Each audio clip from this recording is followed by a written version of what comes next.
Ladies and gentlemen, today we talk about the total package, the narcissist, Lex Luger.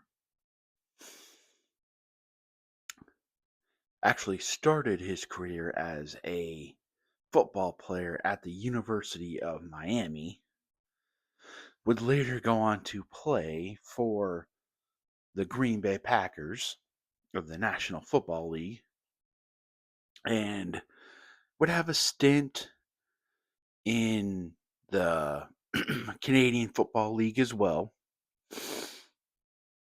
before making his way into wrestling and getting his start in Florida. And if you go back and look at early pictures of Lex Luger, you probably wouldn't recognize him because he had a beard when he first started till he became more popular, and they decided, well, the clean shaved look is probably what's best for you. Of course, would get his big break in the old Jim Crockett promotion, landing with J.J. Dillon as his manager and briefly becoming a Four Horseman. And a lot of people will tell you, and even the members of the Horsemen will tell you,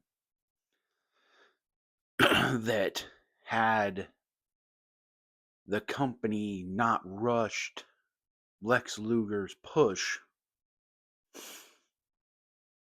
he could have learned a lot more about the business and how to work, and so much more had they kept him in the Horsemen. Because you had J.J. Dillon as his manager, you had Arn Anderson, you had Tully Blanchard, and you had Ric Flair.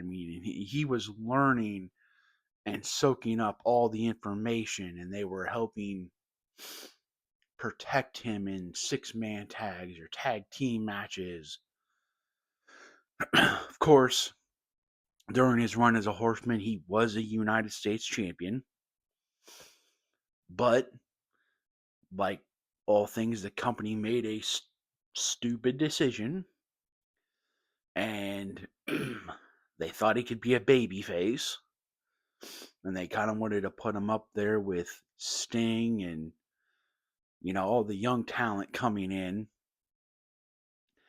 and he wasn't ready for it yet. So the the babyface run didn't go as well as they expected it to. He would come back and become a heel, and on the heels of Ric Flair leaving for the World Wrestling Federation and taking the title, where his manager would be Harley Race, and he would win the makeshift WCW World Heavyweight title until they actually made a new title. And he had a decent run as the champion in the early 90s, but again, it wasn't clicking yet. He had the moves, he had the look, but there was something missing. And then he shows up in the World Wrestling Federation at the 1993 Royal Rumble. But before that, he had actually gotten out of his contract in WCW in 1991 and then signed with the World Body Federation, which was actually owned by Vince McMahon, and it was a bodybuilding competition. So that's how he got out of his WCW contract to eventually come to the World Wrestling Federation in 1993 and debut as the narcissist Lex Luger at the Royal Rumble, and Bobby Heenan was hyping him up. course, he would go on to face Mr. Perfect at that year's WrestleMania, which was WrestleMania 9. And then the company decided to make him the new version of Hulk Hogan, the All American boy, and put him on the Lex Express and have him tour around the country.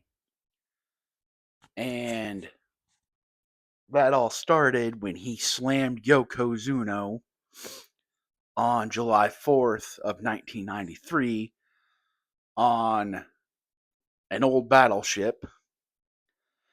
And it just didn't work. He would, get his title shot at SummerSlam that year in Detroit.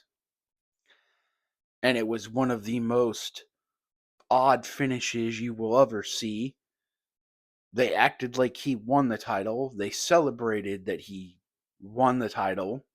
Balloons, confetti, wrestlers were all down there. He was up on, everybody's shoulder, but he didn't actually win the title. Yokozuna retained the title. And they thought they could continue this momentum into WrestleMania 10. And it just kept plundering. And then you had the finish at the 94 Royal Rumble where he and Bret Hart both won the Royal Rumble. So they both got matches against Yokozuna at WrestleMania 10. Of course, by then the momentum had been squandered, and Lex Luger just he wasn't a babyface. So he lost his match. Bret Hart won his match. And then he just got saddled with a tag team. And him and Davey Boy Smith formed a tag team, which was a good tag team. They didn't win any. They didn't win the tag titles. They didn't do anything with them. And I really feel like they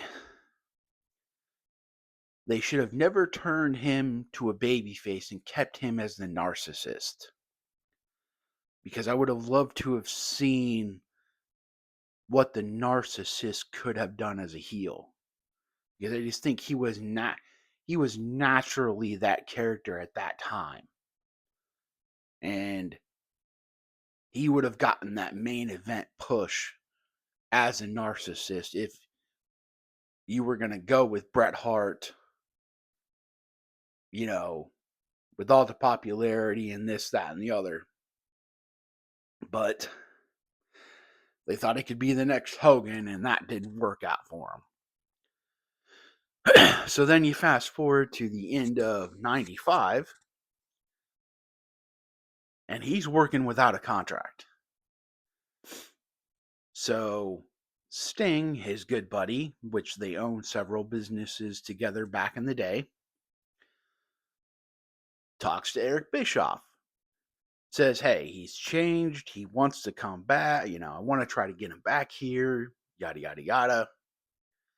So Bischoff, doing a favor for Sting, didn't necessarily want to bring Lex Luger back, but because it was Sting, he decided to give him an offer. And he lowballed him. It was like $250,000. Well, surprisingly, the total package took the offer.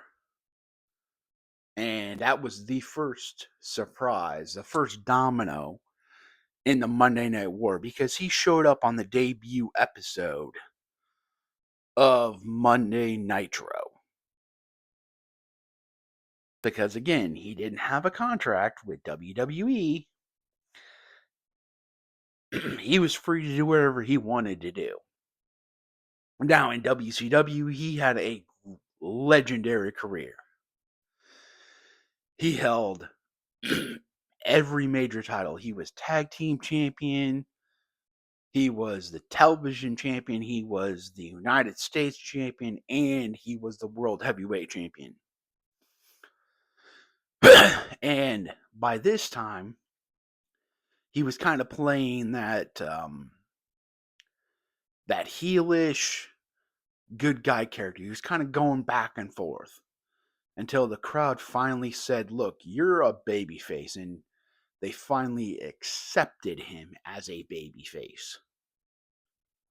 And he actually dethroned Hulk Hogan on an episode of Nitro because of the momentum that he had before Sting even got his chance at that Starrcade in 1997. That's how popular Lex Luger had become. And he had a great run in WCW. Like, again, he won every major title. He was in the top feuds. And Bischoff quickly realized that it was time to give him a pay grade or an upgrade in pay. So that's what he did. He was willing to be that utility guy where you could put him in the main event slot, but you could also put him in like that mid-card, mid-tier, upper mid-tier card as well. And he could work with essentially anybody. I mean, after he won the WCW Big Gold Belt in 97, he really didn't win any titles. Like, if you kind of look at his second run in WCW, yeah, initially he was the tag champion and the TV champion, and eventually he'd win the Big Gold Belt, but he became one of those guys that didn't need a title. And, of course, he didn't make the jump to WWE. He did land in TNA for a while in the early years. And, of course, he made the Hall of Fame. But I would have loved to have seen what his WWE run would have been had they kept him the narcissist.